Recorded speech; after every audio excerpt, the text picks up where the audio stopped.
ውይ አቤት ውበት! እንዴት አባቱ ነው የሚያምሩት! ደስ አይሉ?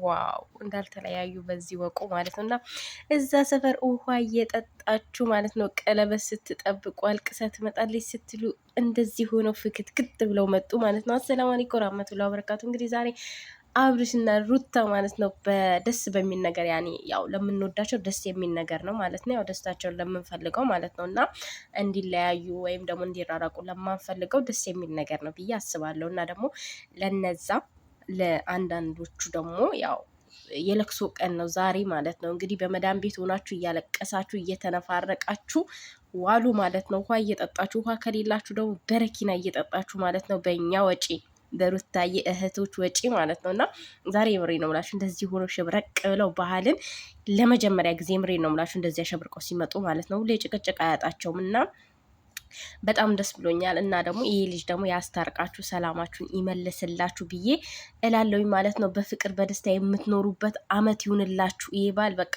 ማለት የሰላም ያርግላችሁ። የምሬ ነው ምላችሁ እና በጣም ነው ደስ ያለኝ የምር። እኔ እንጃ በቃ ገና ፎቶን ሳይ ማለት ነው እንዴት አባቱ ደስ እንዳለኝ።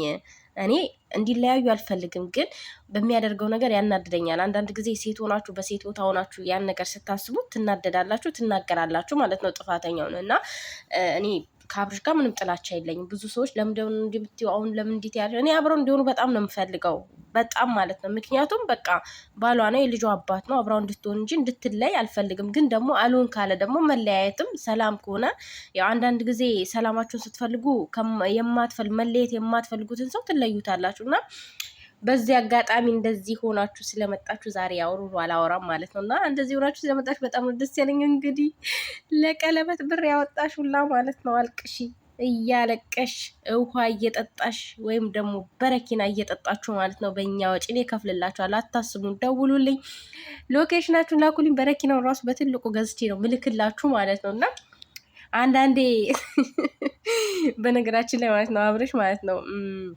ደስ ለሚላቸውም ደስታቸውን ይሰጣቸዋል እና ደግሞ ለሚናደዱትም የሚናደዱትን መንገድ ይሰጣል፣ እንደኔ አይነቶቹ ማለት ነው። እና አንዳንድ ጊዜ የምር የሆነ በቃ እኔ እንጃ በቃ ዛሬ በጣም ደስ ብሎኛል። ቤተሰብ በጣም ነው ደስ ያለኝ። እንደዚህ አሸብርቀው እንደዚህ ስቃ ምናምን እንዲፏ ብለው ስለመጡ ማለት ነው የምር ደስ ብሎኛል። ይልዱም አለች ቡዜም አለች እና እንግዲህ ሌላም ሰው ይኖራል ብዬ ተስፋ አደርጋለሁ። ብቻ ሰላሙኑ ቪዲዮ ላይ ብቻ መጥፎ ነገር እንዲፈጠር አንፈልግም ማለት ነው። እንደባለፈው ደስተኛ ሆናችሁ እችን የዛሬዋን ቪዲዮ እንኳን ደስተኛ ሆናችሁ አሳልፏት። የምሬ ነው የምላችሁ። እኛንም ደስተኛ አድርጉን። ተቃጠልን እኮ 1 አመት ሙሉ ተቃጠልን እንዴ ወገን። ለእኛም እያሰባችሁልን ጭቅጭቅ እንዳትፈጥሩ አብርሽ። እውነት እናንተ እኮ አሁን ሌላ ነገር ስናስብ ሌላ ነገር ነው ይዛችሁብን የምትመጡት ማለት ነው። እና ሰላም ያርግላችሁ እና ደግሞ አንድ ላይ ሆናችሁ ደግሞ የምትደግሙ ያድርጋችሁ ልጅ ማለት ነው። ሁለተኛ ልጅ እና ውሸት ተናገርኩ እንዴት እናለኝ እኮ።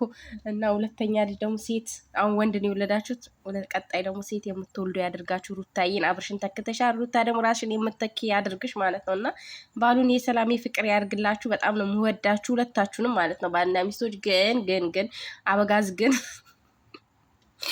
አብርሽ ግን ማለት ነው አንዳንዴ ታናድደኛለህ፣ እሰድብሃለሁ እና ያኔ መጥፎ ስድብ አልሰደውም፣ እሰድበዋለሁ። ምክንያቱም በምሰራው ስራ ነው የምሰድብክ። እና ዛሬ ግን ደስተኛ አድርጉን እኛንም። እናንተ ብቻ ሳትሆኑ እኛ ራሱ እናንተ ደስተኛ ስትሆኑ ደስ ነው የሚለን። የምሬ ነው የምላችሁ። እና በቃ ዛሬ ምንም ጭቅጭቅ የሌለበት፣ ለነገሩ ቡዜና ኤልዱ ስላሉ ግን ጭቅጭቅ ያለበት አይመስለኝም ነው። እና አላቅም፣ እነሱ ጥሩ ነገር ስታስቡ መጥፎ ነገር ነው ይዘውብን የሚመጡት ማለት ነው። እና በጣም ነው ደስ የሚለው። እንደዚህ ስለሆናችሁ በጣም ደስ ብሎናል። ወልዳችሁ ደግሞ 2ኛ 3ኛ 4ኛ 5ኛ ልጅ ወልዳችሁ ደግሞ የምናይ ያድርገን ትላላችሁ ማለት ነው። እና በቃ ማለት ምን ልበላችሁ ቃል የለኝም። በጣም ደስ ብሎኛል።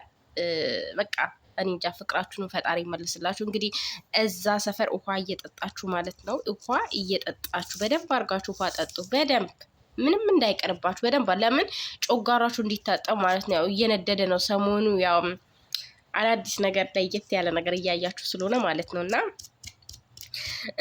በቃ ምን ልበላችሁ፣ ሰፕራይዙም ግን ባየው ደስ ይለኛል። ባየው ደስ ይለኛል።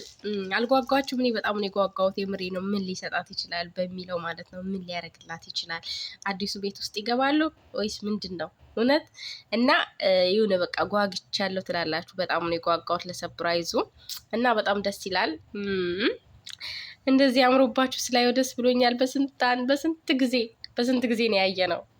የሆነ ነገር አይጠፋውም ማላቸው ላይ ማለት ነው። የሆነ በዓልን ሲያከብሩ በቃ የሆነ ነገር ማላቸው ጸብ አይጠፋውም ማለት ነው። እና ዛሬ ግን ጸብ እንደማይኖር እንደሳቃችሁ እንደዚህ ፈገግ እንዳላችሁት እንደምትጨርሱት ተስፋ አለኝ ማለት ነው ውዶቼ። እና በጣም ደስ ብሎኛል። ባሉን ያው በሰላም የምትውሉ ያርጋችሁ።